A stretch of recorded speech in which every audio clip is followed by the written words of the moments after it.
Welcome to Catholic Connection with Teresa Tomeo, keeping you connected to your faith and your world. Teresa tackles the issues of faith and culture, the pro-life message, and media awareness. And now, here's Teresa Tomeo.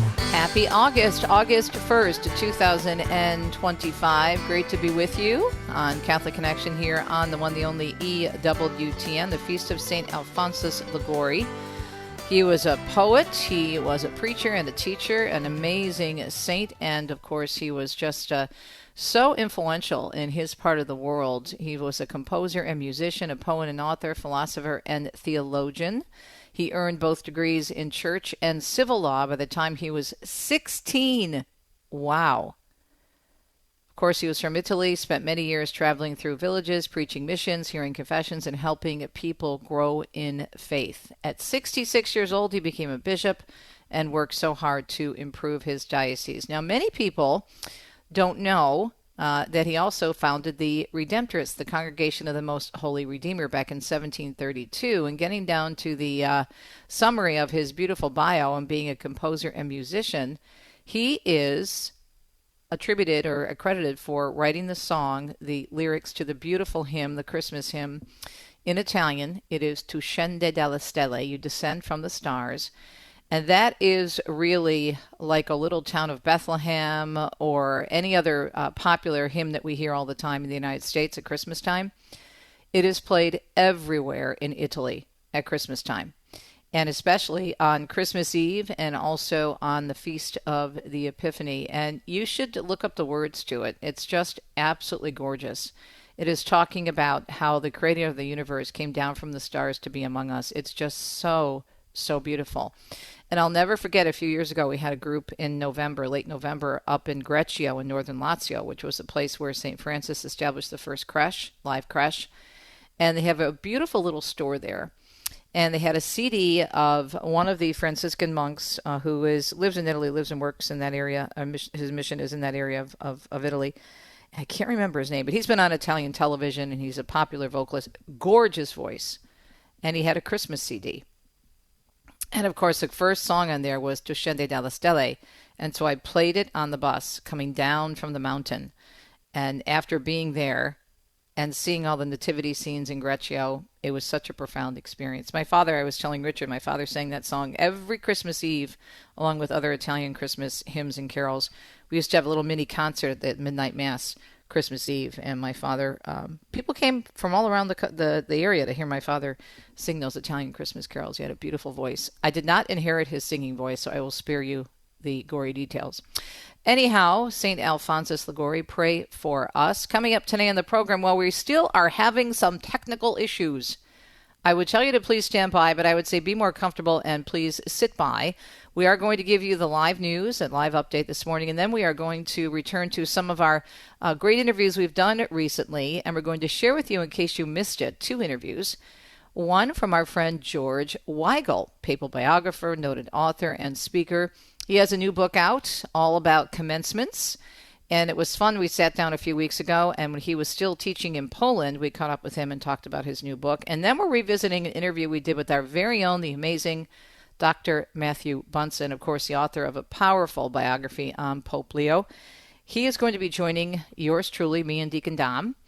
Next October, people are already signing up. We're so excited about this extremely unique itinerary for our La Dolce Fide, the Sweetness of Faith, pilgrimage in the footprints of the popes. We'll tell you all about it, and that's coming up. I do want to remind you that there is a discount, and I never met a sale I didn't like. If you go to my website, teresatomeo.com or travelitalyexpert.com, under the events section, you'll find out all about it. But I think it's a neat interview because Matthew, with his understanding of the papacy, in the interview takes us to these different places and describes why they're so important. And so even if you can't get to Italy in the next year or 2 years, or it's not in your near future, the details that Matthew gives us are very, I think, affirming and enlightening in terms of understanding more about the history of the papacy.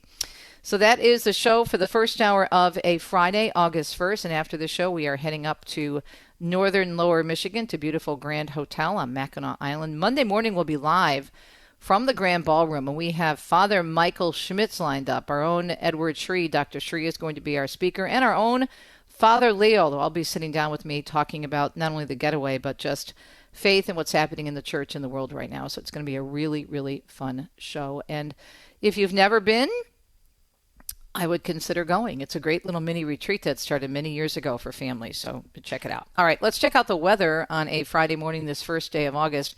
Thunderstorms and heavy rain in the mid-Atlantic and southern New England, and then we have fire concerns in the west.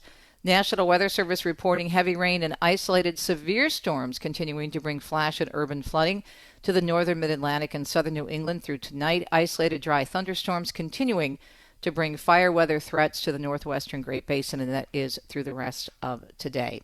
Already 5 minutes past the hour on a Friday here on EWTN. We do hope you're having a blessed Friday.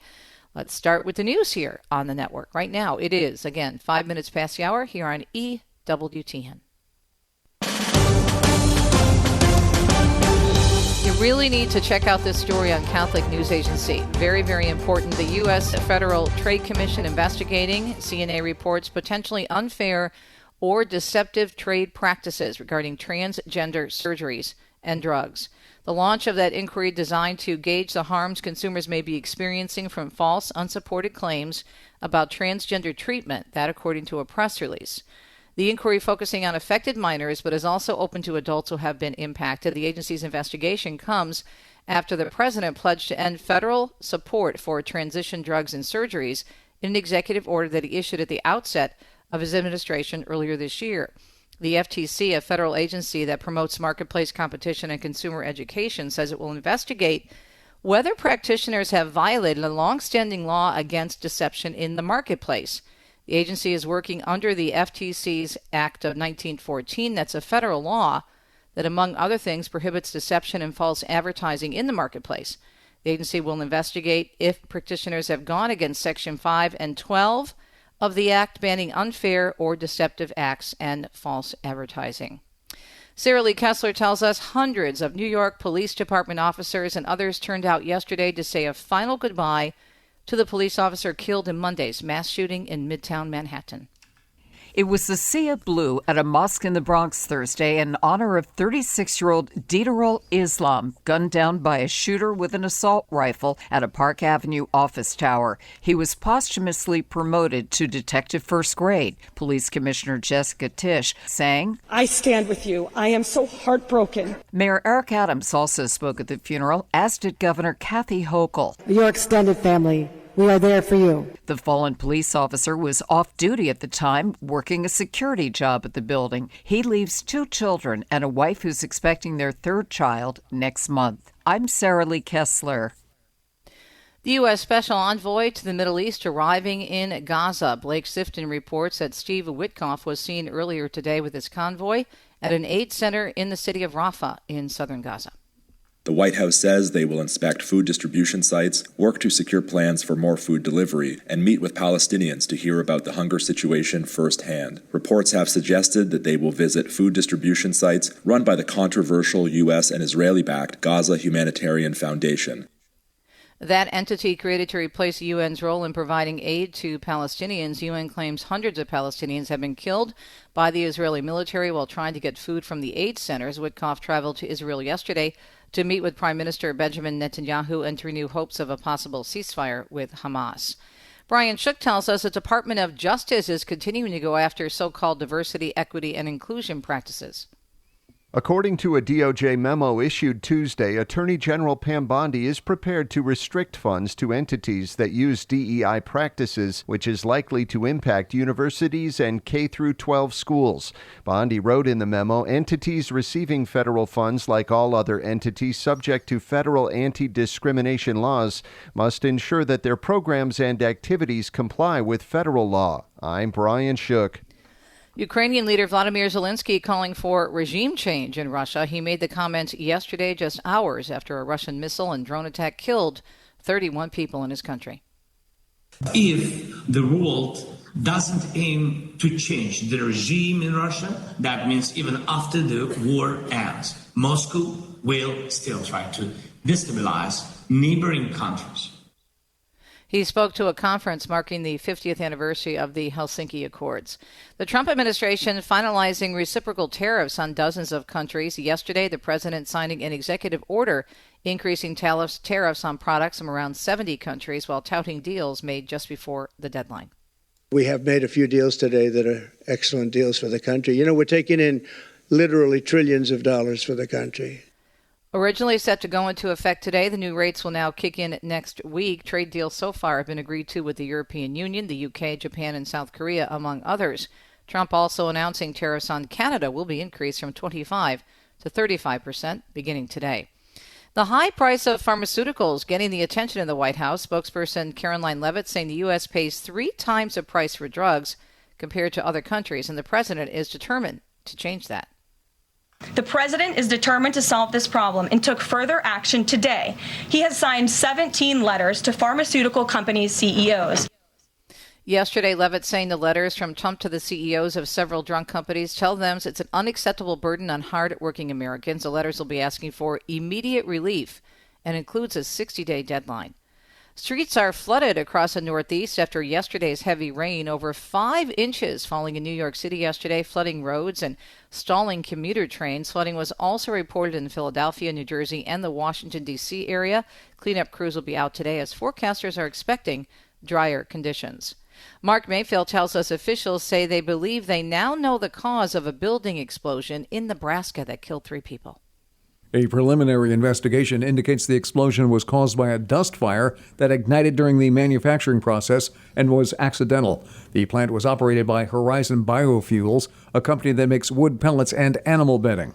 Fremont Mayor Joey Spellerberg says 1 employee was inside the plant when it exploded just before noon on Tuesday.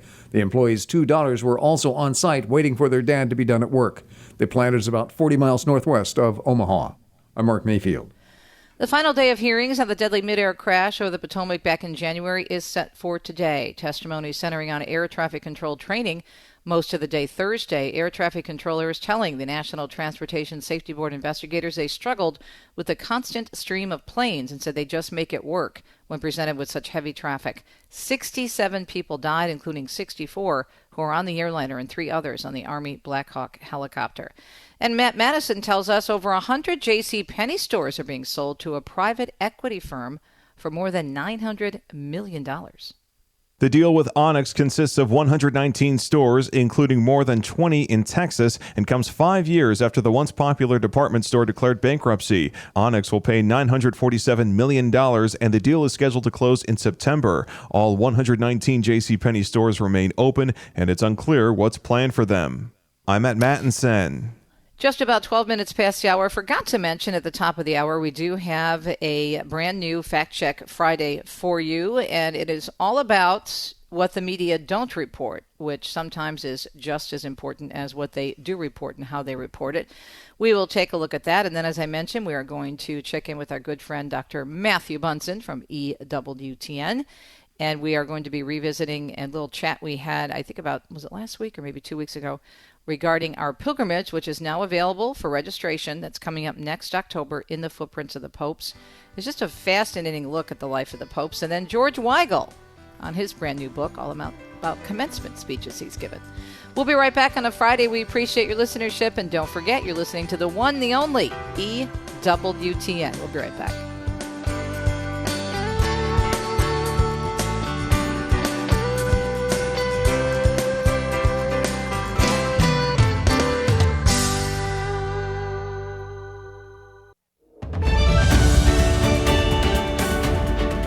Always an honor to catch up with George Weigel. You know him well from his great work for the church and for the culture. Prominent author and political analyst known for his contributions to the fields of theology and public policy. Authoring many, many books, well over 24, but who's counting, including a best-selling biography, of course, of Pope St. John Paul II, Witness to Hope in the End and the Beginning. And his works, of course, often address the intersection of religion and culture, advocating for reform public policy guided by moral reasoning. There's a concept for us. George, great to catch up with you. Happy summer. And you are again in the beautiful city of Krakow. We find you there. Good afternoon. Tell us why you're there, and great to catch up with you again.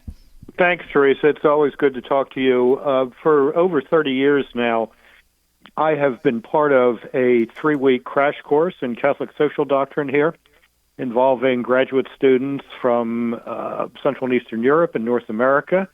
We like to think of it as boot camp for the culture wars. It's the Quantico of Catholic summer programs, and over 1,000 really fine young adults have come through this program over the past 3 decades and are now taking very important positions in the church, society, and culture. So I'm here every July. Wow. And it's a beautiful. great privilege to be in John Paul II City for a month every year.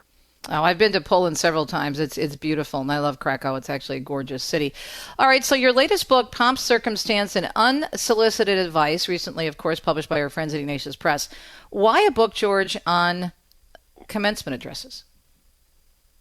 Well, Teresa, as you know, the book is a collection of both commencement addresses and lectures I've given in university settings around the world, North America, Latin America, Europe, Ukraine, and higher education in the Western world today is in something of a mess, as we all know.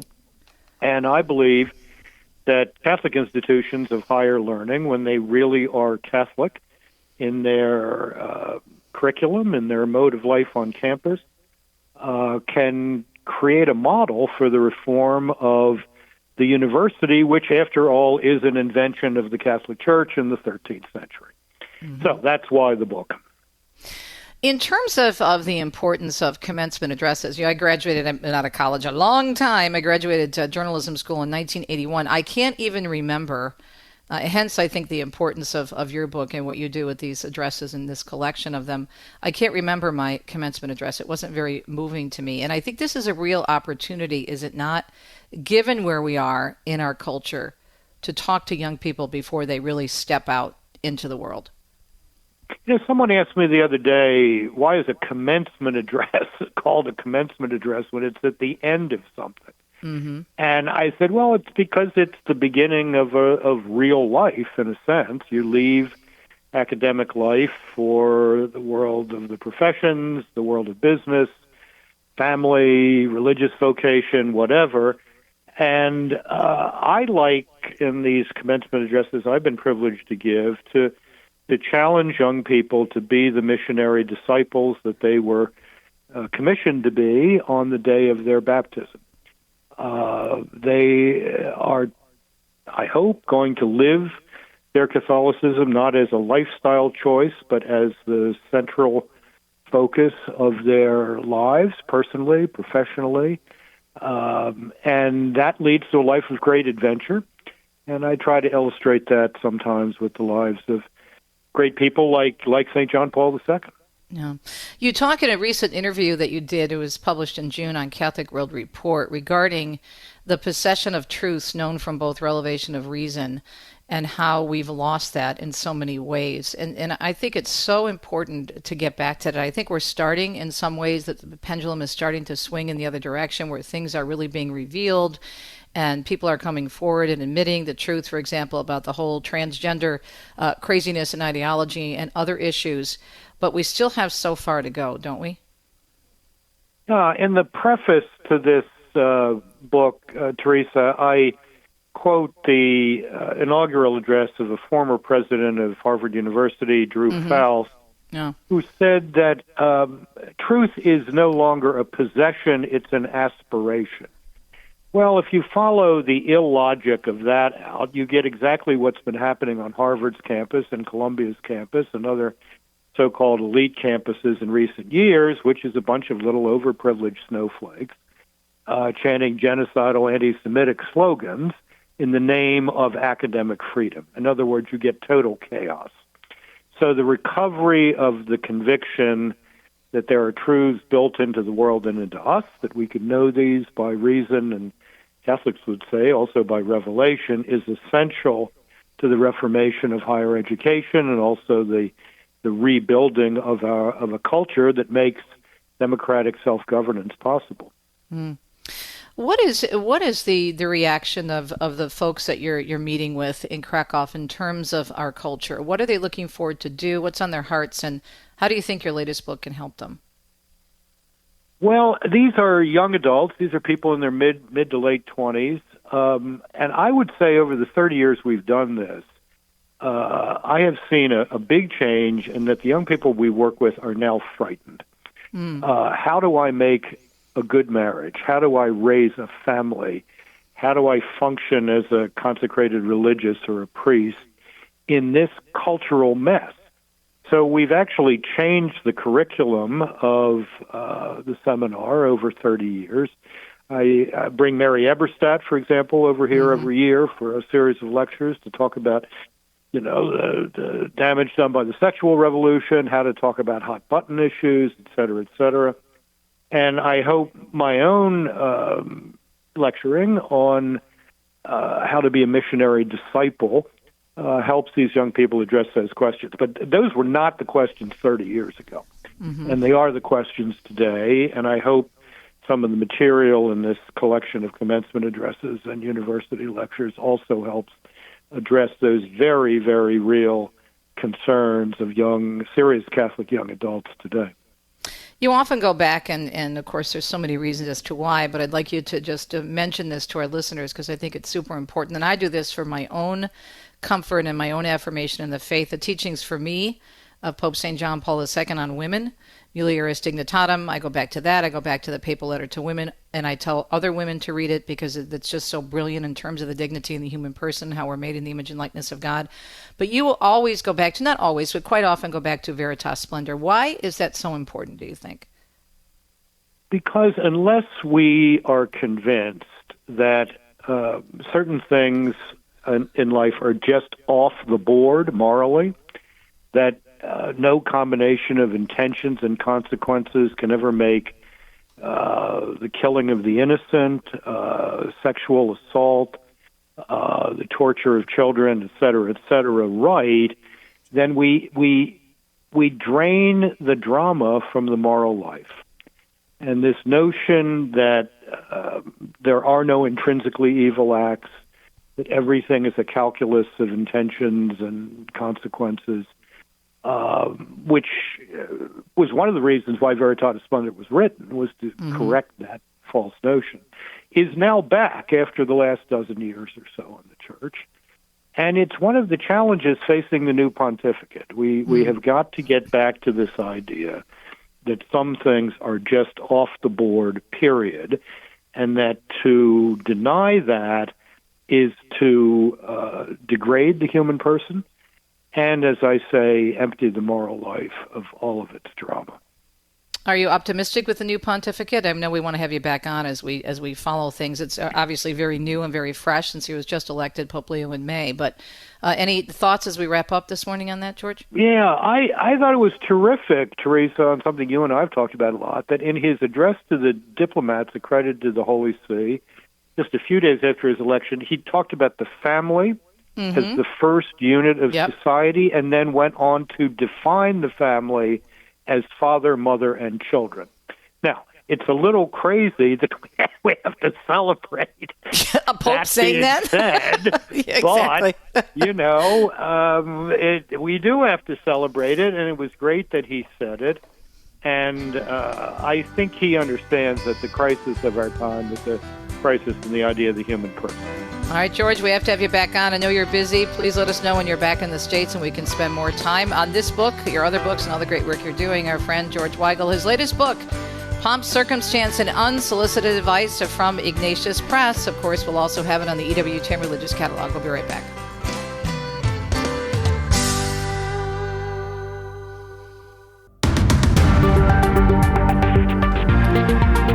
Hope you're having a great Friday morning. Fact Check Friday with you. Today, Teresa Tomeo on Catholic Connection on EWTN. This is a segment I started many years ago to try to help you discern what the media are throwing at us 24/7. I'm talking mainly about the news media, but we also cover other issues in terms of facts and how media impact us. And I always remind folks of the beautiful quote from Archbishop Chaput: we need to know how the media works so they don't work on us. And what's fascinating right now is how the media are reacting or not reacting to the huge story of all these classified documents that were being declassified by Tulsi Gabbard, and how the media are ignoring them. Why? Because it implicates members of a previous administration, notably the Obama administration, whom the media supported greatly and still support and are still circling the wagons and running cover for. It is just mind-boggling that they expect us to buy what they're trying to sell us. Okay, so let's go back, if you remember, to Russia, the Russiagate controversy. It was 24/7, all the time, around the clock. Again, I know I'm being a little bit redundant there, but it was nonstop. Particular politicians are spying, and they're working with the Russian government. Namely, they were pointing to the 45th president of the United States back then, Donald Trump, now the 47th president, obviously, insisted that he was definitely spying. They never really investigated anything that was given to them by the left, in particular operatives, to see if it were true. And then when, of course, it was revealed that it was not true, that it was a big hoax, that Russiagate was a big hoax, they barely mentioned it. They just all of a sudden put it on the back burner, ended up on the cutting room floor, as we say, and they barely covered it. This is the same way they're treating the Gabbard report. Now, they actually gave themselves awards, huge awards, for the Russiagate story. I'm not kidding. And President Trump is suing them over that, because how can you win an award for a story that never happened, that wasn't true, that was completely invented for political purposes? But this is how bad the media are when it comes to protecting the people whom they support. They are no longer reporters giving objective information, both sides, but they have long become activists and advocates. And they're trying to say there's nothing to this report from Tulsi Gabbard, not to mention other stories that have broken since she declassified these documents. So I'm going to go to a report, a very interesting report that was just released earlier this week on Wednesday from our friends at newsbusters.org. On July 18th, the Director of National Intelligence, Tulsi Gabbard, declassified bombshell findings about the role of the Obama administration played in late 2016 and early 2017 to manufacture the Trump-Russia collusion hoax. Unsurprisingly, ABC, CBS, and NBC, these are the major broadcast networks, which spent 2,284 minutes on their flagship evening newscast salivating over every turn, have now devoted only 2 minutes and 17 seconds on the disclosures of Tulsi Gabbard. To put that in perspective, the networks have dedicated just over 1,000 times more airtime on a story used to criticize the first Trump presidency than on revelations that they were not only dubious, but a manufactured lie. So they promoted the lie 1,000 times more, but spent little or no time correcting the story. So what does that tell you? That tells you they still want you to believe that this is the case. Tim Graham wrote on FoxNews.com, the CBS Evening News was the only nighttime newscast on July 23rd to mention Gabbard's appearance hours earlier in the Brady briefing room to detail the findings and answer questions. That was the last mention on the evening shows. Co-anchor John Dickerson lamented to senior White House correspondent Ed O'Keefe that President Trump said any time a Republican is asked about Epstein, they should talk about Barack Obama, and that basically was happening in the briefing room today. So what they're saying is this was all about redirecting attention from the Epstein files. Now, they think we are stupid, okay? They think we were born and that we were born yesterday.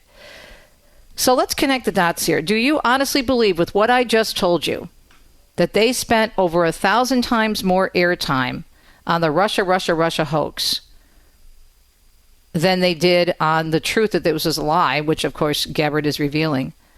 That if there was anything of substance, and yes, it's true that apparently Trump knew Epstein and was seen with him on occasion, as were many people, dozens and dozens of people, well-known people, because he made the rounds.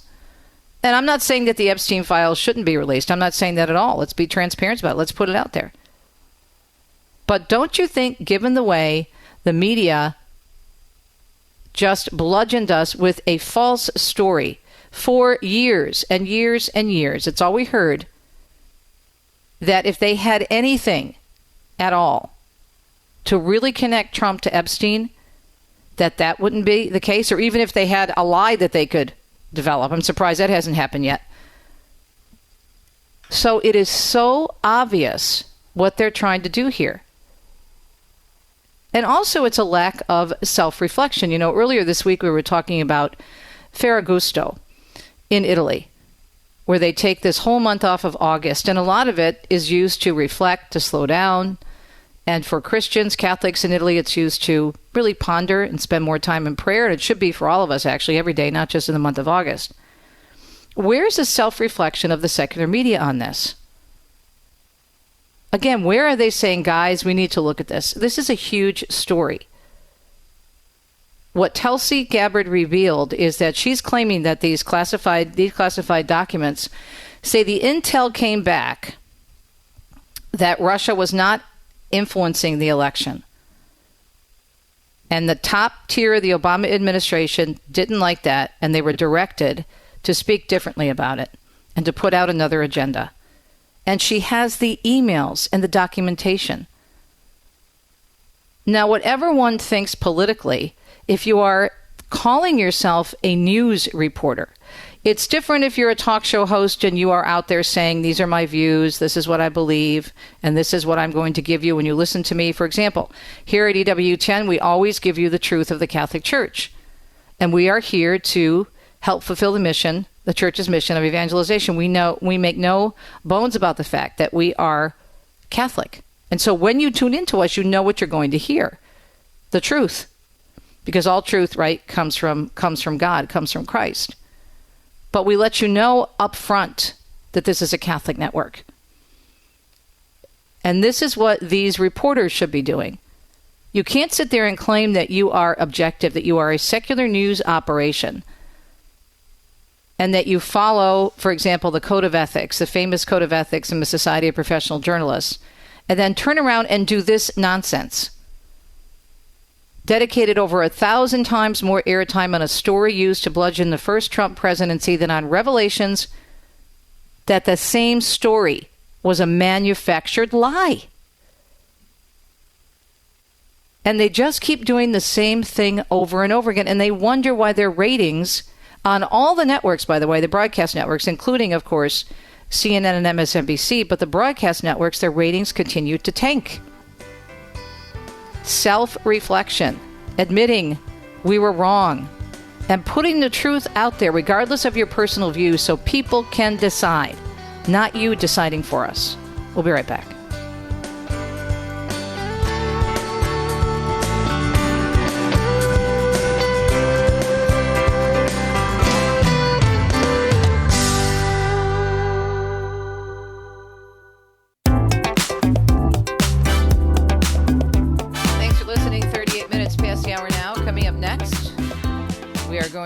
Checking in with our friend, Dr. Matthew Bunson, Vice President and Editorial Director of EWTN News. He also is an American author of more than 50 books. He is a church historian, professor, editor, and theologian, and I'm proud to call him a friend and proud to say that he'll be teaming up with me and Deacon Dom, of course, his beautiful wife Bonnie as well, who is a wonderful lawyer, by the way, in the Diocese of Arlington. Anywho, they're going to be joining us for our La Dolce Fide Pilgrimage 2026 in the footprints of the popes. And we're going to revisit that interview that we did with Dr. Bunson. And it's really cool because Matthew has a great way of taking us inside the lives of the popes. And we are going to be going to some very unique places. This is a really different itinerary. And Matthew gives us the importance of these places. And there's a lot of interest in the papacy because of the first American Pope, Pope Leo, and the fact that he's back now in Castel Gandolfo for his summer vacation with the previous Pope, Pope Francis, may he rest in peace, decided that he wanted to open that up to the public and make it more of a place for people to visit. Well, right now it's both again, where the Pope can go and spend time there, but there are certain areas you can still see, including the Vatican Gardens. And we will be seeing that, God willing, when we go next October. So I think you're going to enjoy the interview, even if, as I said at the top of the hour, if Italy isn't on your bucket list, because we take you there virtually and by the medium of radio. That is what we're looking at in the next hour. And we also ask for the intention and the intercession of the great St. Alphonsus Liguori. It is Friday morning. Let's take a listen to Dr. Matthew Bunson. Matthew, I'm so excited about joining you on this, and I can't wait for our pilgrims to just get even a week's worth or more of your knowledge on this topic. This is really a unique itinerary, isn't it? It is very much so. And I was laughing when you and I first started talking about doing a pilgrimage together, because I've had the privilege, as you know, of joining here and there for an afternoon or so with some of your pilgrimages and having a chance to spend some time with some of the pilgrims who go with you. And I remember even thinking to myself, boy, I'd happily go on a pilgrimage with you without doing anything else, just being a pilgrim. So to be able to, because you have so much fun, and the places you go are very, very special because you are such an expert on Italy. So to be able to do a pilgrimage with you and to spend time these days talking about such an important topic in the life of the Church of the popes, this is very special for me, and I'm very grateful that you invited me. Well, I'm honored because, you know, I think the world of you. But I think the reason we have so much fun is because I am so excited about, I mean, I've been back in the church now, my husband and I, for over 30 years. And it's such a bottomless well in terms of the beauty, in terms of the saints, in terms of the teachings. And every time I turn around, there's something new that I learn or see in Italy, in a particular town. And so to have you there to be able to tap into your wisdom on the popes, especially with your book. And a lot of people, the places that we're going, even in Rome, Matthew, people are not aware of in terms of there's these little hidden places, these off the beaten path places that we're going to be taking them to. We're working on, I think it's already been approved, going down to the barracks of the Swiss Guards, which is really quite neat. And then we're also going to be going, there's a special passage, tell us about that, in Rome, that we're going to be able to experience with the pilgrims. Yeah, it's sort of a perfect metaphor for the history of the popes, because it's a secret passageway, but it's really not very secret if you have spent any time in Rome. And there's this sort of an alleyway, an elevated one along the walls that connect the Vatican with Castel San Angelo, and it's called the Passetto. Mm-hmm. And it was sort of a safety emergency path for popes in the event of an emergency, obviously, a crisis. And it's called a secret, but it's in front of everybody. We think of it especially in 1527, when one of the popes, Clement VII, had to run for his life when the Holy Roman Emperor Charles V sacked Rome, who was a Catholic, of course, sacked Rome, and the Pope had to flee from the Vatican Palace to Castel San Angelo for safety. To be able to walk that was very, very difficult over the years, and happily, we're now in a position where you can do these tours along the Passetto. So these are the little snapshots of history that you've talked about that people don't really think about or don't always have access to. And also, after we land, we're going to be heading up to a town that is just so stunningly beautiful, and there's so much history there related to the popes. It's actually called the City of the Popes, and that's Viterbo in northern Lazio. And you've been there, right? Yes. Yeah, it's incredible, isn't it? It really is. And we just went through a papal conclave. Right. And the conclave system that we know of today essentially began there, because that was one of the spots where the longest interregnum in history took place. And it was the place where the people of Viterbo got so tired of the cardinals not making up their mind that they tore parts of the roof off so that when it rained, obviously the cardinals were left to the rain itself and reduced them to bread and water. And the Pope who subsequently was elected, that's Gregory X, Blessed Gregory X, created the conclave system that we have today. So you'll be able to see where all of that happened. And to be able to walk those streets is going to be very special. But I'm also very excited about where we'd be going right after that, which is, of course, the magnificent town of Orvieto. Yeah, Orvieto is one of my favorites. And there's so much there. I mean, you have the Eucharistic miracle, of course, which actually happened in Bolsena, but is housed still, the Corpus Christi miracle, in the amazing Cathedral of Orvieto. That is a very papal town as well, is it not? Yeah, you had popes who would depart Rome. In some cases, they take the whole papal court with them in times, again, of strife and difficulty. And so a lot of the medieval popes, you find them sort of sprinkled about the towns of Umbria and even into Tuscany. And they found safety there, but they obviously certainly left their imprint in the history of the papacy.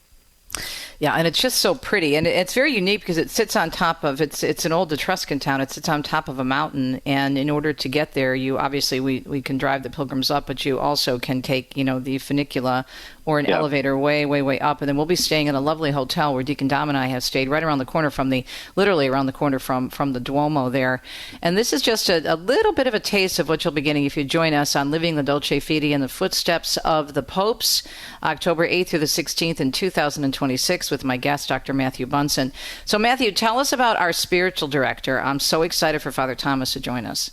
Yeah, so our spiritual director is going to be Father Thomas Petri, who is a Dominican, a theologian, just departed as the president of the Dominican House of Studies here in Rome.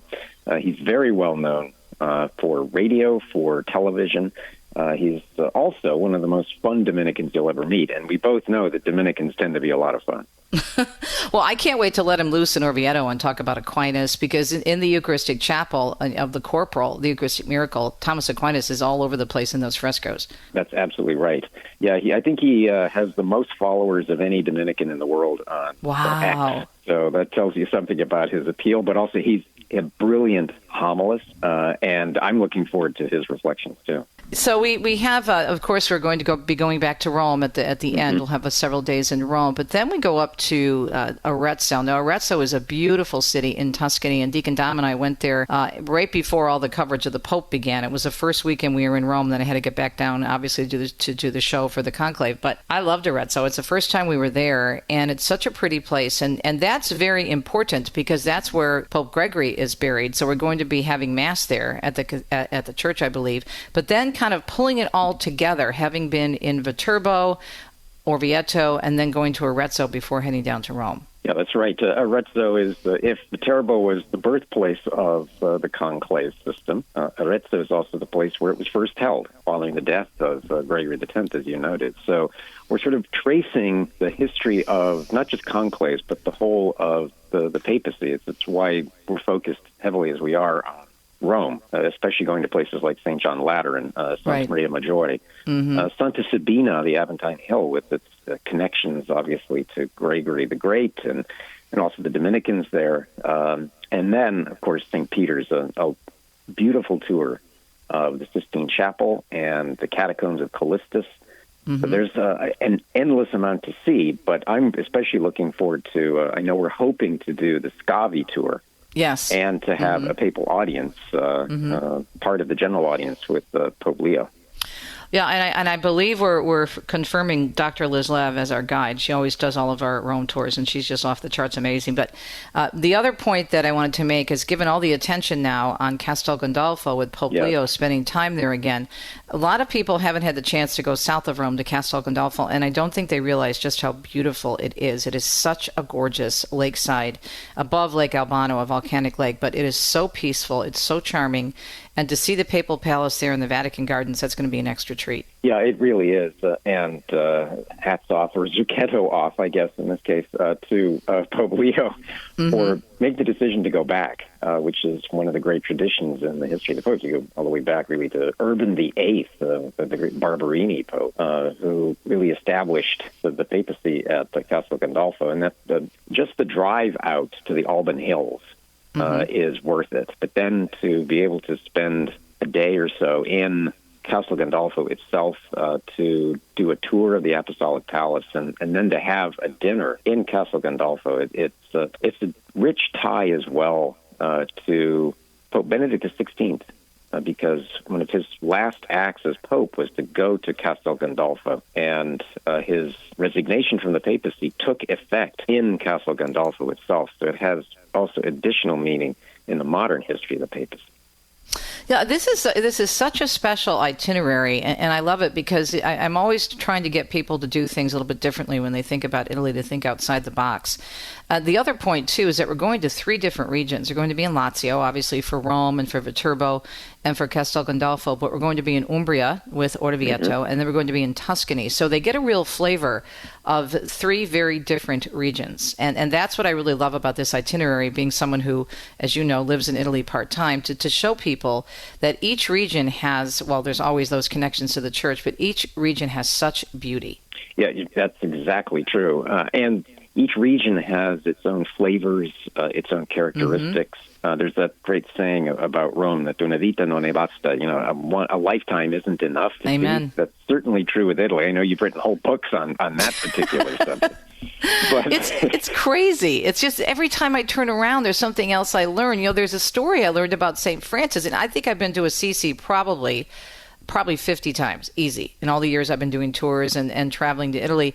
And we had such a great guide when I was working with Steve Ray on his recent pilgrimage in May. This young guy, never had him before. He was wonderful. He took us to this little alleyway, this little street, and we're standing in front of this house.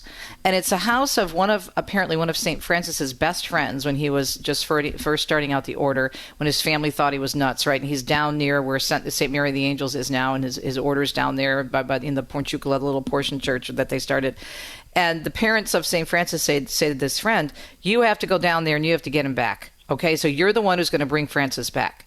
After 3 days, this young man joins the Franciscan order. And I never heard that story. And I've been to Assisi a million times. So this is a thing about Italy. It's so exhaustive. I mean, you can't exhaust all the beauty about the faith. So I'm super excited. I'm excited that your beautiful wife, Bonnie, with whom I've bonded over many different issues, she's going to be joining us. And Deacon Dom will be there to assist Father at Mass. And so we'd love for you to join us, myself and Dr. Matthew Bunson, of course. And we have to add one quick thing, too. Sure, go ahead.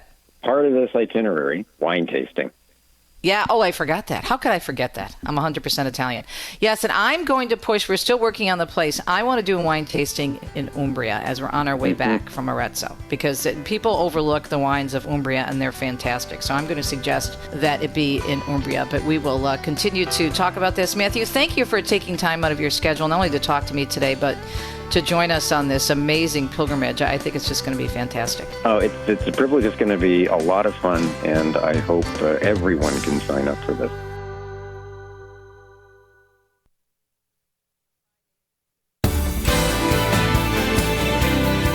Welcome back on a Friday. It's 54 minutes past the hour on August 1st, 2025 on the EWTN Global Catholic Radio Network. Coming up next hour, you don't want to miss 2 cents, because we're playing a clip from Bishop Barron's presentation this week to the American kids in Rome for the Jubilee of Youth.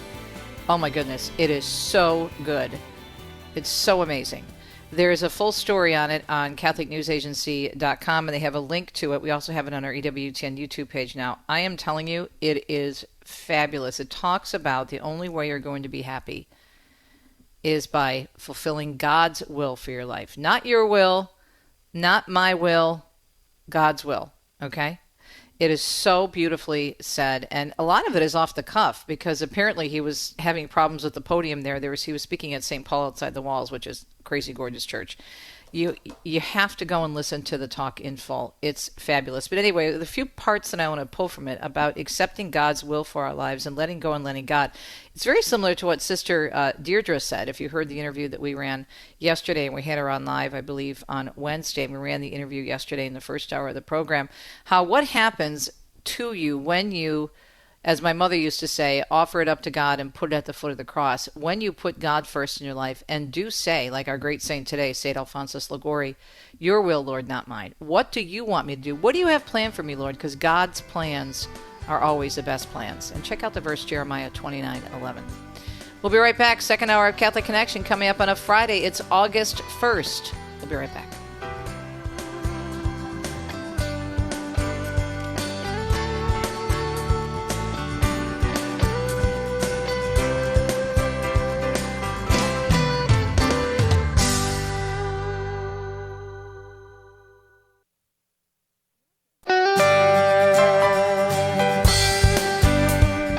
Welcome to Catholic Connection with Teresa Tomeo, keeping you connected to your faith and your world.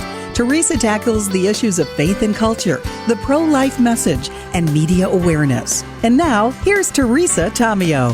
Happy Friday, brothers and sisters. It's August 1st. Welcome to the second hour of Catholic Connection on EWTN's Radio Extra. Great to be with you. And we still have some phone issues. So what we're doing is we are giving you part live and part pre-recorded, kind of a little inside baseball for you. But as I mentioned yesterday, the studios down in Irondale were struck by lightning and fried some of our equipment, which is not a good thing for a live radio broadcast. So we can go live, again, insider baseball with some of our equipment, but we can't take phone calls. And so since most of our interviews are done via the phone, because we're a national and international network, so we reach a lot of people by phone unless they're here in studio, we do need to play some pre-records for you. But I think you'll enjoy it. And as God would have it, I was looking for a topic for our 2 cents segment today, always trying to see some fresh, interesting stories.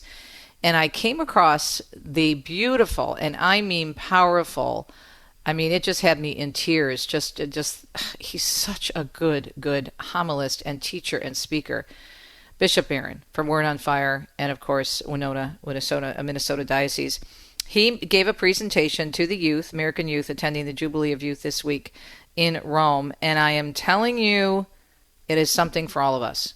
Because discernment doesn't stop after you decide what college you're going to or what career you're going to enter, or even when you start that career. As Christians, we discern every day the will of God, or we should be. That's a lesson that I had to learn along the way. And so I want to share some profound messages that he gave in that beautiful talk. And by the way, if you go to CatholicNewsAgency.com, they have a beautiful summary of this. And I'll have a story about it in the news as well. But they also have a link to the YouTube presentation, and you can find it also on our YouTube page at EWTN. And then speaking of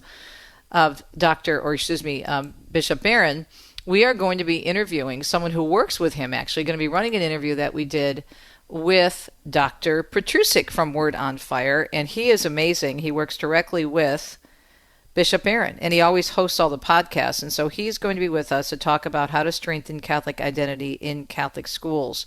And that was already chosen because yesterday, when we knew we had some technical issues, we chose the interview with Dr. Petrusek because I just think he's excellent. He offers really good practical advice. And then I was saying to my producer, Richard, before we hit the air live just now, I said, isn't that a God thing? And he said, oh yeah, it's a God thing. That I just felt the need to talk about this beautiful presentation that Bishop Barron gave to the youth this week. And speaking of beautiful presentations and writing and speaking, today is the feast of a great saint, St. Alphonsus Liguori. Pray for us. He's the founder of the Redemptorists. He was a musician. He was a poet. He was a composer. And even composed, as I said, if you were listening in the first hour, even composed the most popular Italian Christmas hymn. You need to check it out. Tu scende dalle stelle. Don't worry about it. Just look up St. Alphonse Liguori and you descend from the stars. It is such a beautiful hymn. You hear it everywhere at Christmas time in Italy. Okay. Let's take a look at the forecast and see what we have in store for the weekend across this beautiful country of ours. The National Weather Service says heavy rain and isolated severe thunderstorms may continue to bring flash and urban flooding to the northern mid-Atlantic and southern New England through tonight. Isolated dry thunderstorms continuing to bring a fire weather threat, and this will be for the northwestern Great Basin, and that is through the rest of the day today. It is a Friday. We are blessed to be with you. Monday, we will be live, good Lord willing, from the beautiful Grand Hotel on Mackinac Island for the Grand Hotel Getaway, and we will be doing straight live interviews. I'm so excited. Our very own Dr. Shree, Steve Ray, Father Michael Schmitz, and Father Leo and John Hale, President of Corporate Travel. We're going to have a great hour in front of a live audience in studio there at the Grand Ballroom, as well as with you, God willing, on a Monday. Right now, we do need to check the news. It's 4 minutes past the hour here on EWTN Radio Extra. The U.S. Federal Trade Commission investigating potential unfair or deceptive trade practices regarding transgender surgeries and drugs. Big story on CatholicNewsAgency.com saying the launch of this federal investigation is designed to gauge the harms consumers may be experiencing from false or unsupported claims about transgender treatment, this according to a press release. The inquiry focusing on affected minors, but also open to adults who have been affected. The agency's investigation comes after the president pledged to end federal support for transition drugs and surgeries in an executive order he issued earlier this year. The FTC, a federal agency promoting marketplace competition and consumer education, will look into whether practitioners have violated a long-standing law against deception in the marketplace, and they're working under the Act of 1914, a federal law from the FTC that, among other things, prohibits deception and false advertising in the marketplace. The agency investigating if practitioners have gone against Sections 5 and 12 of the Act, which ban unfair or deceptive acts and false advertising. In other news this morning, Sarah Lee Kessler tells us hundreds of New York Police Department officers and others turned out yesterday to say a final goodbye to the police officer killed in Monday's mass shooting in Midtown Manhattan. It was the sea of blue at a mosque in the Bronx Thursday in honor of 36-year-old Diderol Islam, gunned down by a shooter with an assault rifle at a Park Avenue office tower. He was posthumously promoted to detective first grade. Police Commissioner Jessica Tisch saying, I stand with you. I am so heartbroken. Mayor Eric Adams also spoke at the funeral, as did Governor Kathy Hochul. Your extended family, we are there for you. The fallen police officer was off duty at the time, working a security job at the building. He leaves 2 children and a wife who's expecting their 3rd child next month. I'm Sarah Lee Kessler. The U.S. Special Envoy to the Middle East arriving in Gaza, Blake Sifton reports. Steve Witkoff was seen earlier today with his convoy at an aid center in the city of Rafah in southern Gaza. The White House says they will inspect food distribution sites, work to secure plans for more food delivery, and meet with Palestinians to hear about the hunger situation firsthand. Reports have suggested that they will visit food distribution sites run by the controversial U.S. and Israeli-backed Gaza Humanitarian Foundation. That entity was created to replace the UN's role in providing aid to Palestinians. UN claims hundreds of Palestinians have been killed by the Israeli military while trying to get food from the aid centers. Witkoff traveling to Israel yesterday to meet with Prime Minister Benjamin Netanyahu and to renew hopes of a possible ceasefire with Hamas. And Brian Shook tells us the Department of Justice continuing to go after so-called diversity, equity, and inclusion practices. According to a DOJ memo issued Tuesday, Attorney General Pam Bondi is prepared to restrict funds to entities that use DEI practices, which is likely to impact universities and K-12 schools. Bondi wrote in the memo, entities receiving federal funds, like all other entities subject to federal anti-discrimination laws, must ensure that their programs and activities comply with federal law. I'm Brian Shook. Ukrainian leader Vladimir Zelensky calling for regime change in Russia. He made the comment yesterday, hours after a Russian missile and drone attack killed 31 people in Kyiv. If the world doesn't aim to change the regime in Russia, that means even after the war ends, Moscow will still try to destabilize neighboring countries. He spoke to a conference marking the 50th anniversary of the Helsinki Accords. In the past 2 days, Russia has fired over 300 drones at Ukraine, mostly at the capital city. The Trump administration is finalizing reciprocal tariffs on dozens of countries. Yesterday, the president signing an executive order increasing tariffs on products from around 70 countries while touting deals made just before the deadline. We have made a few deals today that are excellent deals for the country. You know, we're taking in literally trillions of dollars for the country. Originally set to go into effect yesterday, the new rates will now kick in next week. Trade deals so far have been agreed to with the European Union, the UK, Japan, and South Korea, among others. Trump also announcing tariffs on Canada will be increased from 25% to 35% beginning today. And the high price of pharmaceuticals has gotten the attention of the White House. Spokesperson Caroline Leavitt at the press briefing yesterday saying the U.S. pays 3 times the price for drugs compared to other countries, and the president is determined to change that. The president is determined to solve this problem and took further action today. He has signed 17 letters to pharmaceutical companies' CEOs. Leavitt saying those letters from Trump to the CEOs of several drug companies, telling them it's an unacceptable burden on hard-working Americans. The letters will also be asking for immediate relief and includes a 60-day deadline. Streets are flooded across the Northeast after yesterday's heavy rain. Over 5 inches of rain falling in New York City, flooding roads and stalling commuter trains. Flooding was also reported in Philadelphia, New Jersey, and the Washington, D.C. area. Cleanup crews out today as forecasters are expecting drier conditions. Mark Mayfield explains officials believe they now know the cause of that building explosion in Nebraska that killed 3. A preliminary investigation indicates the explosion was caused by a dust fire that ignited during the manufacturing process and was accidental. The plant was operated by Horizon Biofuels, a company that makes wood pellets and animal bedding. Fremont Mayor Joey Spellerberg says one employee was inside the plant when it exploded just before noon on Tuesday. The employee's two daughters were also on site waiting for their dad to be done at work. The plant is about 40 miles northwest of Omaha. I'm Mark Mayfield. The final day of hearings on that deadly mid-air crash over the Potomac in January is set for today in Washington. Testimony centering on air traffic control training most of the day yesterday. Air traffic controllers telling National Transportation Safety Board investigators they struggled with the constant stream of planes and say they just make it work when presented with such heavy traffic. 67 people died, including 64 who were in the airliner and others on the Army Black Hawk helicopter. And Matt Madison tells us over 100 JCPenney stores are being sold to a private equity firm for more than $900 million.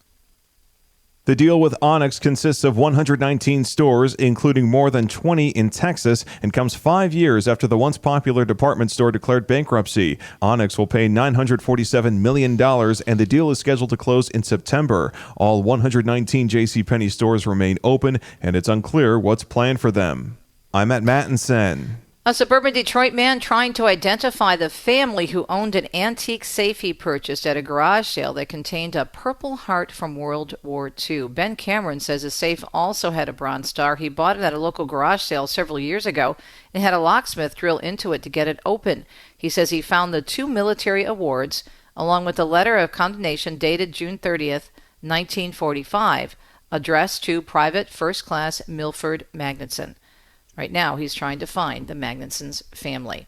A Florida man's plan to make a few extra bucks has him facing criminal charges. The Florida Department of Agriculture and Consumer Services announcing yesterday a man was arrested for stealing state property and selling it online. He allegedly traveled to Orlando stealing Smokey Bear signs from a state forest. Investigators say he was selling the signs on Facebook Marketplace for $900 each. It is a Friday morning, August 1st. Up next, our 2 cents segment. Are you familiar with this verse, Jeremiah 29:11? For I know the plans I have for you, says the Lord. Plans not to harm you, plans to give you hope and a future. And how about the great female doctor of the church, St. Catherine of Siena? When you are who you are called to be, you will set the world ablaze. Now, what's the theme there? The theme is God's will for our lives, not our will. When we have our will, we put ourselves in this little box as to what we want and what we think we can and should do. And we also put God in a box, and we limit God's plan for our lives because God is going to give us the freedom to say no. He's a gentleman. He's not going to force himself on us. But God has a beautiful plan. It is up to us to say yes. And this was the primary message of the amazing Bishop Robert Barron, who spoke to the young people, the American students and youth at the Jubilee of Youth in Rome. You can find the link, as I mentioned earlier, on the Catholic News Agency website. Listen to this presentation. We're going to play a portion for you, and I'll share my own thoughts. It brought me to tears because it's so profound. And discernment and understanding God's will is not something we do once or twice. It should be happening every single day. And we'll discuss up next.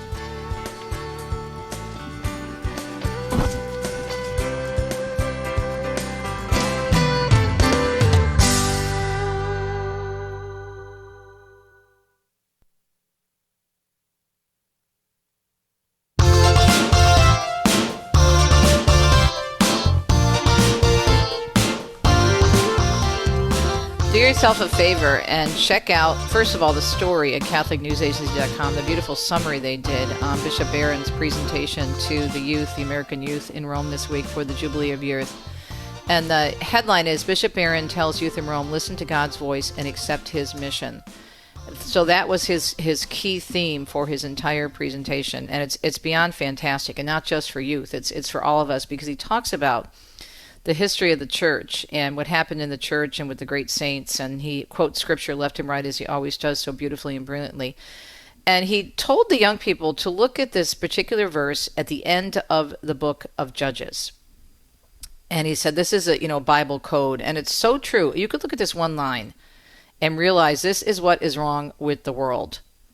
All the people did what they saw right in their own eyes. All the people did what was right in their own eyes. And what happens when we do that? We see it over and over and over again. It creates chaos because every individual planning what they think they can do with their body, with whomever, and you get closed in on yourself and everything implodes. And we see that. We see that with the transgender agenda. We see that with abortion. We see that with all these different very damaging issues, damaging agendas that are causing continual problems in our lives. This idea of the fact that people think that we can jump from relationship to relationship, having relations with anyone we want. We're not designed to do that. It doesn't work that way. And what is the fallout? Well, the fallout is great damage, physically, emotionally, spiritually, and on and on and on. I wrote a whole book about this, Extreme Makeover. And he talks about being a Christian is a summons to adventure by God.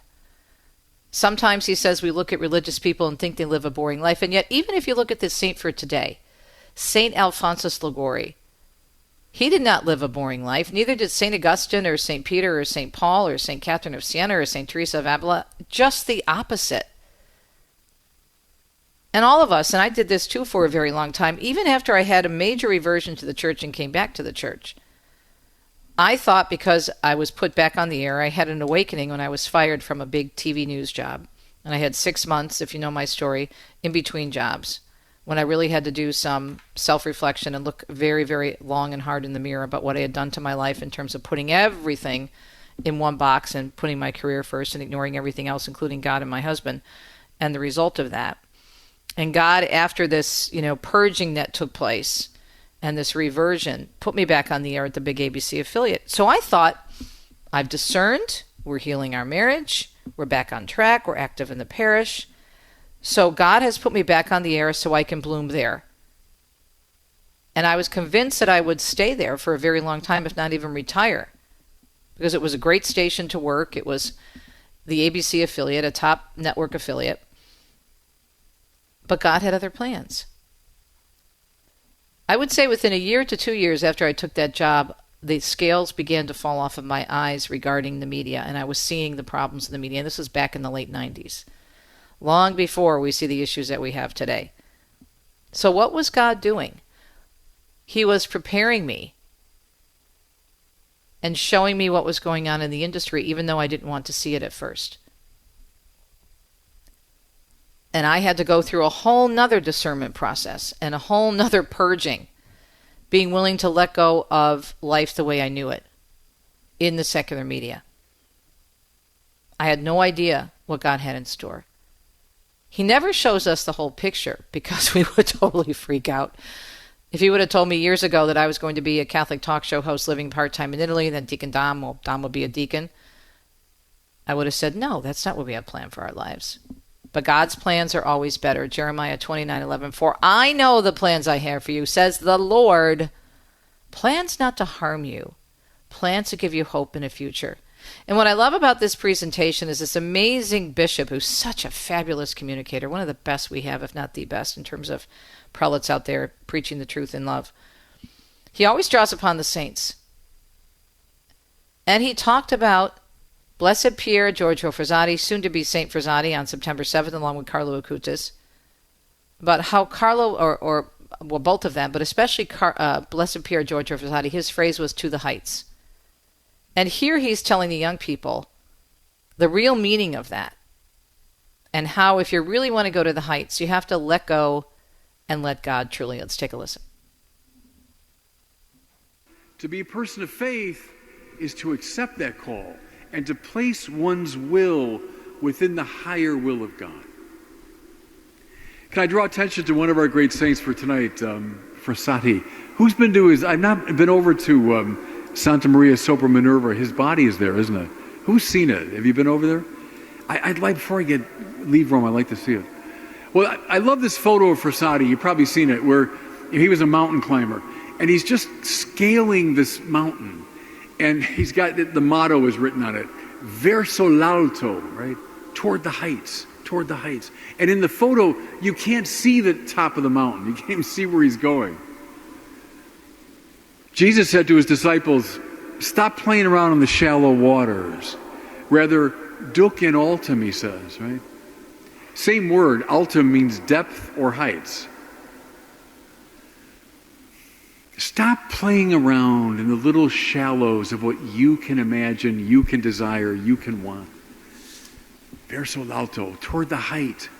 Listen now, of the person that God wants you to be. Think about this, everybody. Right now, this minute, God has an idea of the saint you were meant to be. Why were we created? We were created to be saints. If, please God, we get to heaven, we'll get there as saint. Now put your name after that, right? That's why we're here, is to be holy in the image of God. Right now, in the mind of God, there's an idea of you as a saint. Verso l'alto, see, toward the height. To settle for the person I am, to accept things the way they are, to just listen to the voices of people around me, whether it's my family, my parents, the culture, pop stars, whatever it is. To listen just to that is to live in this very narrow, cramped space. Stop putting God and yourself in a box. Maybe because you're fearful, maybe because you had certain plans for your life that aren't going the way you thought they should or would. That's what happened to me. And I never thought I could be doing everything that I'm doing now. I didn't see the big picture of what God had in store. And still to this day, every single day I discern, Lord, am I doing what you want me to do? And he lets me know very, very quickly. And he has to do it pretty obviously because I'm 100% Italian, but half of that is Calabrese, and we're known for our hard heads. But God will do amazing things with your life, but not without your yes. He is not going to force himself on you. So you must do this. This is my plan for you. But he reminds us, again, going back to that beautiful verse in the Old Testament, I know the plans I have for you. As Bishop Barron was saying, he already has an image of us in terms of, how wonderful it could be if we just let go and let God. Everything starts and ends there. That's why I wrote the book about my mom, Everything's Coming Up Rosy. 10 things I've learned. My mother taught me about, my feisty Italian-American mother taught me about living a godly life. She always told us, in her Jersey accent, offer it up to God and put it at the foot of the cross. If I heard it 10 times, I heard it a gazillion times. Because that's where it begins and ends every single day. I was saying earlier this week in terms of my husband discerning the diaconate, it doesn't stop once you get accepted into the program. They kept reminding us during formation, you continue to discern every single day, and you continue to discern in that vocation. One thing we heard from one formation presenter where he was quoting a priest, and he was at this, apparently the presenter was at this seminar with this priest, and he was asked a question, when did you decide to become a priest? And he said, this morning. And he had been ordained for many years. What does that mean? Every day you get up and you discern the will of God. Never, ever, ever put God in a box. Think about Carlo Acutis. Think about Pier Giorgio Rosati, To the Heights. He wasn't just talking about climbing the mountains north of Torino in the region of Piedmonte. He was talking about going as far as you can for the Lord. And that's what we need and should be doing, because that's where we find peace and happiness. Dr. Matthew Petrusek from Word on Fire Ministries joins us. He is the Senior Director of the Word on Fire Institute and is Professor of Catholic Ethics. Speaking of Bishop Barron and Word on Fire, we'll be right back.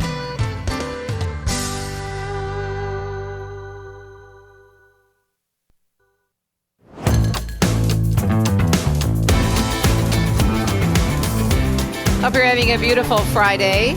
It is July 18, 2025. I just love the work of Word on Fire Ministry and the amazing Bishop Robert Barron. He's just an awesome communicator. And by the way, speaking of communicating, Word on Fire is Sunday afternoon, 4 p.m. Easterns on EWTN. The one, the only Bishop Barron illustrates the truth, beauty, and goodness of Catholicism. So you don't want to miss that.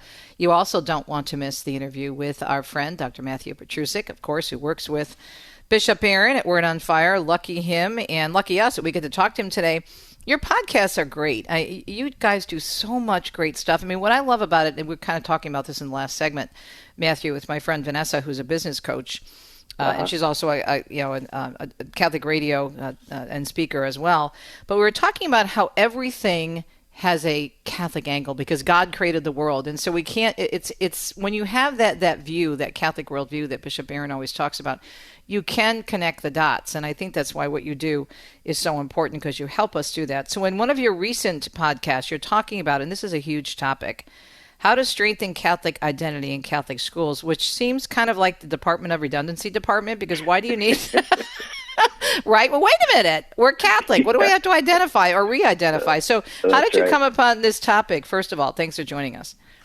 Oh, it's always a pleasure to be with you. It's an issue. It's an issue, unfortunately. It should be redundant. It should be a podcast that we don't have to do. Right. But as many as your listeners know, and we have our own experience in a previous part of our life, our Catholic schools, and this especially includes diocesan schools throughout the West, especially the United States, don't live up to their name. And so we want to be honest and recognize the problem, and then find constructive ways to address it.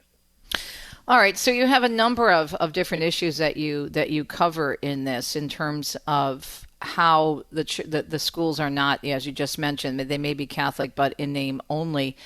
Where do you think this started, and what does the bishop have to say about that in terms of how do we get to this point today, do you think? Well, part of it is sort of the general decline of the church in the last, say, 60, 70 years. Now, that's, I think, I don't want to start on a negative note. I think we're seeing great signs of renewal. But it is a fact that the church has been bleeding members, and part of that has been a loss of vocation. So, as I'm sure you remember, Teresa, most Catholic schools used to have religious who were doing most of the teaching. And that in of itself helped to create and bolster the identity. And so that's just not the case anymore. So as part of the general loss of religiosity, our Catholic schools have suffered because of that. So there's sort of a historical or sociological reason. I would also say that there's what we could say a theological or anti-theological reason as well. Unfortunately, many of our Catholic schools are not led well by people who, either because of omission or commission, are not teaching the faith, or are teaching the faith incompletely, or sometimes teaching things contrary to the faith.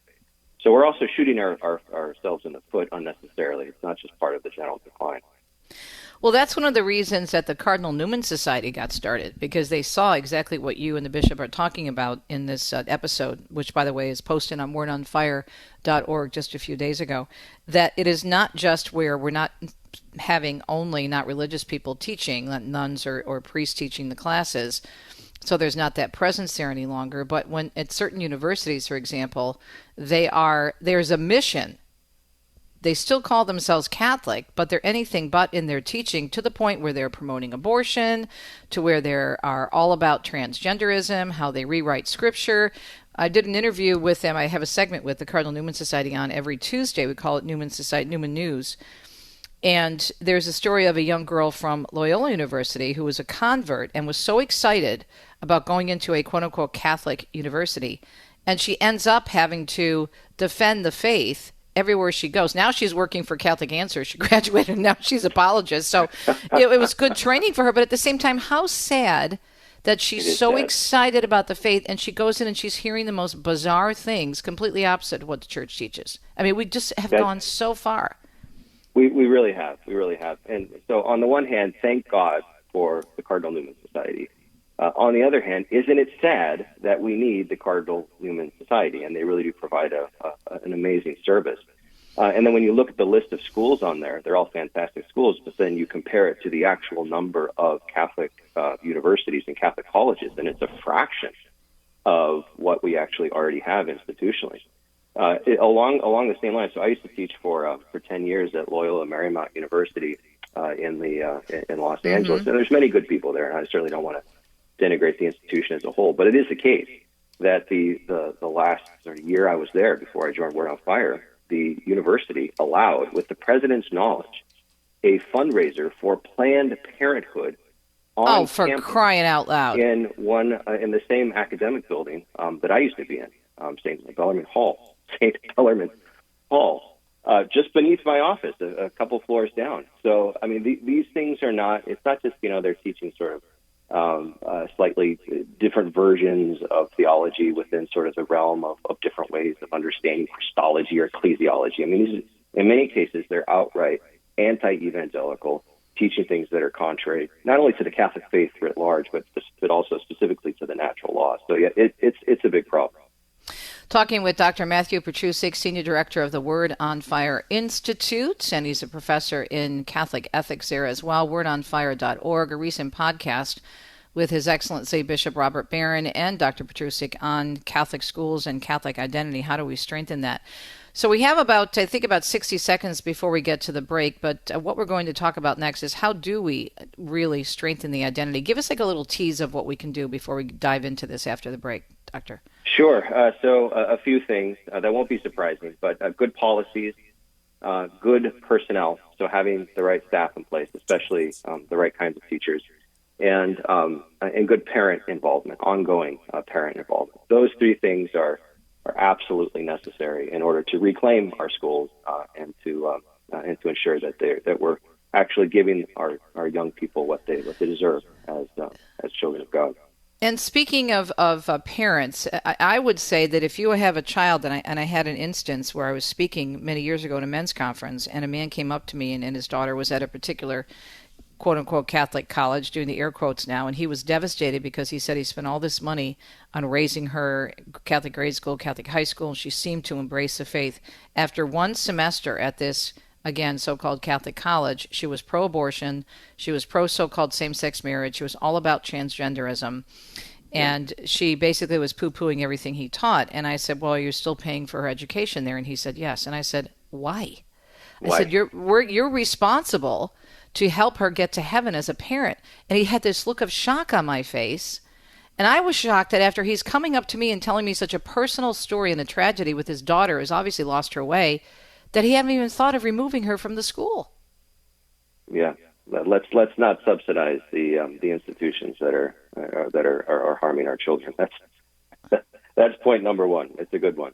Yeah, I mean, and I think you have to take that kind of responsibility. I'm not going to support this, and this is ruining. You may not agree with it, or if she wants to continue that school, then she can pay for it. That's what I would say if it were my kid, but, I don't know. It's just so frustrating to me what's happening and how some people don't want to address it. But we'll talk more with Dr. Matthew Petrusek about how we strengthen the identity, the Catholic identity more specifically, of, yes, our Catholic schools. We'll be right back on a Friday morning edition of Catholic Connection.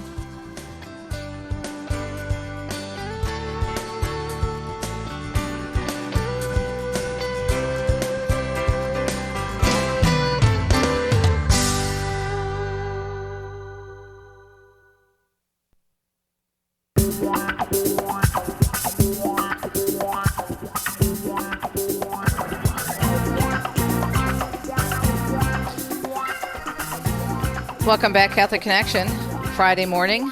Appreciate the great work of our friends at the Word on Fire Institute. Dr. Matthew Petrusek is a Senior Director of the Word on Fire, and of course you're familiar with it because of the amazing Bishop Robert Barron. I just think the world of him. He's such a great communicator. I bumped into him, Matthew, in Rome during the conclave. He was coming down from a Newsmax interview, and I was going up the stairs. I'm like, Your Excellency, remember me? I met you, blah, blah, blah. He was so nice. I was like an idiot because I'm just like a huge fan. I just love his work. I love his clarity. He's such a great communicator. He was so gracious. Hello, Teresa. How are you, dear? He was very nice. Anyhow, he's very sincere. I really love him. Okay. He really is. So we were talking before the break. I told you the story of a dear man, a father who was very troubled by his daughter losing her faith within a semester at a particular quote-unquote Catholic college, and then seemingly responding to me in a very shocked manner when I suggested that he might want to sit down and talk to his wife and his daughter about no longer paying for 40, 50, 60 grand a year at this university because of what it's doing, obviously, to her soul. Do parents need to be encouraged that it's okay to do something which may seem drastic, but the more drastic thing to me, Matthew, would be to leave a child in that atmosphere where they are obviously being formed totally incorrectly? Yeah, that point's really important to emphasize, Teresa, is that the institutions that are letting down our children, it's not some abstract harm they're doing to them. They're doing a very concrete harm. Right. And that's undermining the foundations for their faith and giving them the sense that policies and practices that the church sees justifiably as immoral are not only to be tolerated but to be celebrated and advanced. Mm-hmm. And so they're doing great damage to their conscience and to their moral formation. And to put it in the broadest possible terms, on their capacity for sanctification and the ability to join our Lord someday in eternal life. So the stakes really are, in a sense, the highest they can possibly be. So yes, parents and I'm starting even in if you're sending your children to a Catholic school and it's just kindergarten, get to know the teachers, get to know the administration, spend time in the classroom, look at the books that are in the classroom, pay attention. Are pronouns permitted in staff communications? Are there pride paraphernalia anywhere in the classroom, including on teachers' desks? Are good materials being used to teach the faith? And is there a cohesive sense of religion throughout every single one of the disciplines, and not just in ghettoized and quote unquote religion class? First and foremost, parents are responsible for making sure that all of those things are in place. Amen. We're talking with Dr. Matthew Petrusek from Word on Fire about a really powerful recent podcast. And you could see their podcast, by the way, at wordonfire.org. This is podcast number 498, How to Strengthen Catholic Identity in Catholic Schools, posted earlier this week, July 14th. So when you address, and you have an outline here of what you covered in the podcast, what makes a Catholic school Catholic is one of the questions that you asked. And what was the bishop's response? Well, the bishop's response is sort of at the deepest level. A Catholic school is one that in which Christ, in the form of Logos, and Christ in the form of our Redeemer, is a part of every dimension of the education. Again, it's not just a part of religion class that you check off and say, okay, now we've covered this topic. Let's go on to cover these completely unrelated topics, like math or ELA. It has to permeate the entire program, the entire educational program. And that starts from kindergarten all the way through college and beyond, even in graduate school. That's what makes education Catholic. What also makes education Catholic is the endpoint of evangelization. Bishop Barron has said repeatedly, if our schools, our Catholic schools, and this includes Baptist schools and colleges, are not evangelizing, and he emphasizes this, he says, shut them down, close them down. They don't have a purpose. We're not here to replicate what the secular world is doing, just with sort of a Catholic flavor or sort of Catholic outer veneer. We are here to evangelize the world and to form our students. And we can do so in a way that's entirely academically sound. In fact, it'll be the best academic education that our students can possibly get, because it's grounded in the truth of all truth. Mm-hmm. And so at the identification level, it's pretty easy to define what a Catholic education is. Where things really start breaking down is the implementation of it. We start getting lots of excuses. So, I can't do this, I can't do that. We have these budgetary concerns. And so that's where we really start to see things fall apart, is when we're trying to put it into practice. Well, one of the points that you make, several points actually, in this powerful podcast, are what really sets real Catholic schools apart. And one of the points I think is huge, and we see this, and we are so blessed here in southeastern Michigan, is we have the amazing Dominican Sisters of Mary, Mother of the Eucharist, and their Spiritus Sanctus schools are just incredible. But what is present in their schools? Well, adoration during school hours, mass attendance during school. I mean, this is very serious, where the kids are going to mass daily. Adoration is a big part. And then the parents, so many parents that we know, by sending their children to their schools, because they get a very well-rounded education. In addition, they learn about the culture, they learn about the virtues. But the parents end up getting re-catechized when their kids are in schools like this. That's right. Yeah. So we have, as a church, we have all these initiatives. How do we evangelize the world? How can we, reclaim our place within the culture as a church, be a force for good, a visible force for good, and a force for Jesus Christ? And meanwhile, we have all of these institutions that are operating right now that we, in many cases, unfortunately, sort of see as a separate sort of something that has not to do with evangelization. That's just sort of schooling the kids. Evangelization and its future is only going to be really successful in the sense that we relocate it back into our Catholic schools, like in the example that you just gave. Sanctify those schools. And we don't, it's not a secret. We see them bearing fruit. We see the schools that are doing that having wait lists because they can't accommodate all the students that are there. So it's really a matter of will more than reason, and trying to figure out what we need to do. Now, here's an interesting topic that came up in the podcast: a Catholic approach to teaching math. I never thought of that. Yeah, that's right. Well, it's grounded in this idea. Think of the beginning of the Gospel of John, right? That in the beginning was the Word. And the Word was God. And Jesus Christ incarnate is the Word. But of course, he's the eternal Word at the same time. Sort of, there's we spent a lifetime unpacking what that means. Right. But one of the implications of that is that everything that is true is an instantiation of the reality of our Lord and Savior Jesus Amen. Christ. So, and one of the sort of, just in terms of psychologically, one of the first encounters that young people have with objective truth, with the truth that you cannot not know, with the truth that it's incontrovertible, you can't even think the opposite of it, is in mathematics. And so making that connection for students at an early age, you are learning something that is true, that's grounded in reality as such, grounded in immaterial reality. Think about it. Think of all the dimensions of math that actually don't have an analog in stuff, in matter.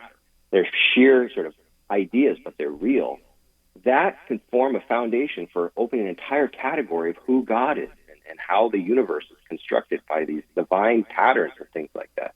Mm-hmm. So that's one example of many, but yes, math should be taught through the lens of religion.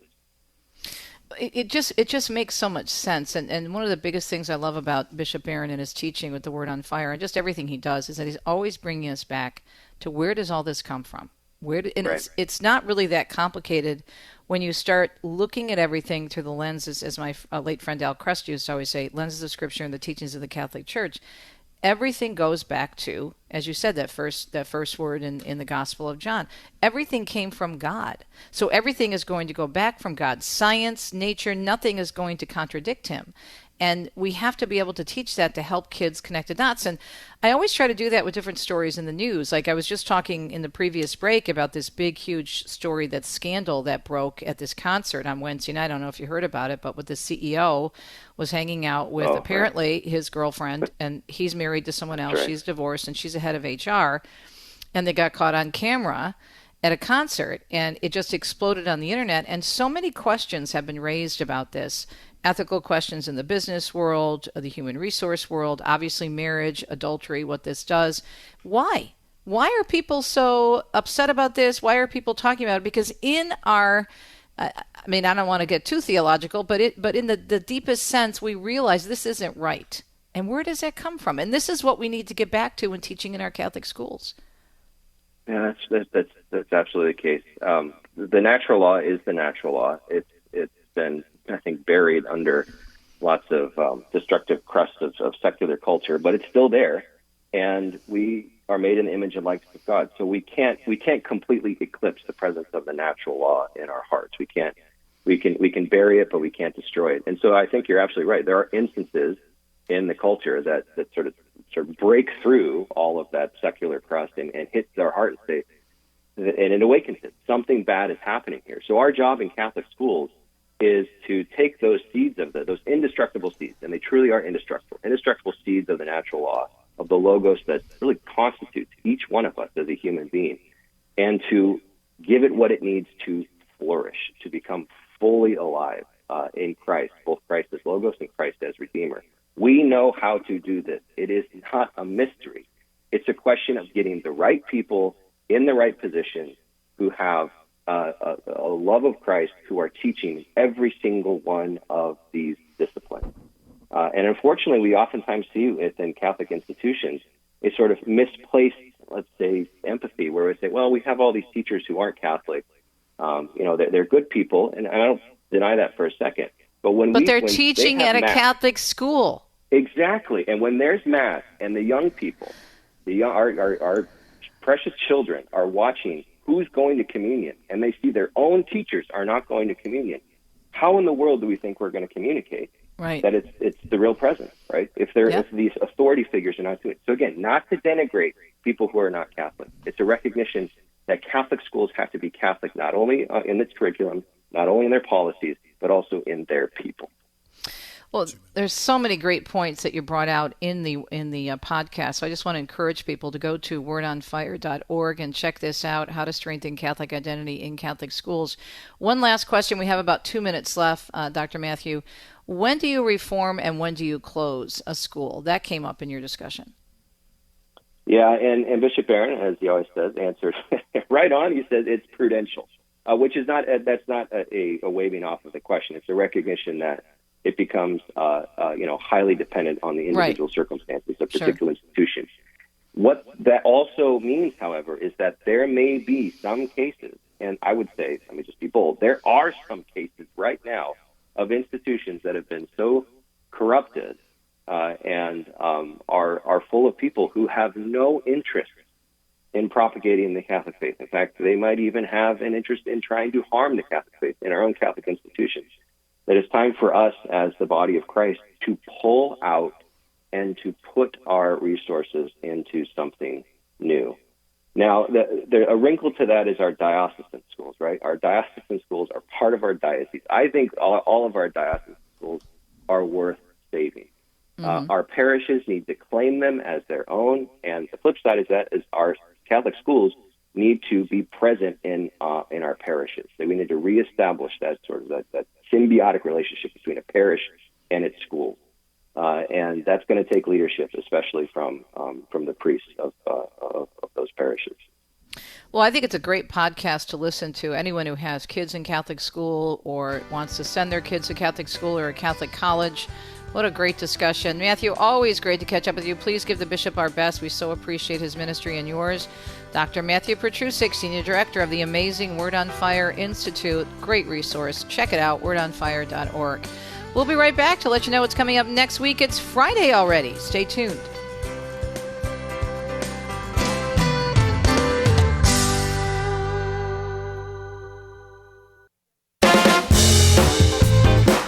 Thanks so much for listening to the second hour of EWTN's Catholic Connection here on EWTN Radio Extra. Reminds me of a friend of mine who's a retired news anchor, Diana Lewis from WABC, actually WABC and WXYZ in Detroit. Used to say Channel 7 Action News. She's a sweetheart. Beautiful lady. Anyhow, I digress.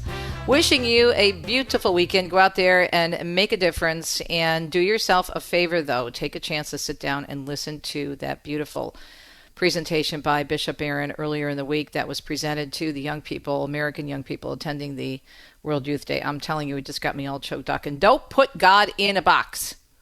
Think about what God wants for you in your life. And as Rosie used to say, offer it up, put it at the foot of the cross, and say, Lord, your will, not my will. And you will be amazed, as Sister Deirdre said the other day, what God will do with your yes. That's all he wants is a yes. He wants an open heart.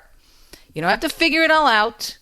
You just have to say yes, and then step by step, as Mother Angelica would always say, faith, 1 foot in the air, 1 foot on the ground, and a queasy feeling in the stomach. By the way, Doug Keck will be back with us next Friday. Gave him the day off today to have a nice long weekend. Coming up on Monday, so excited.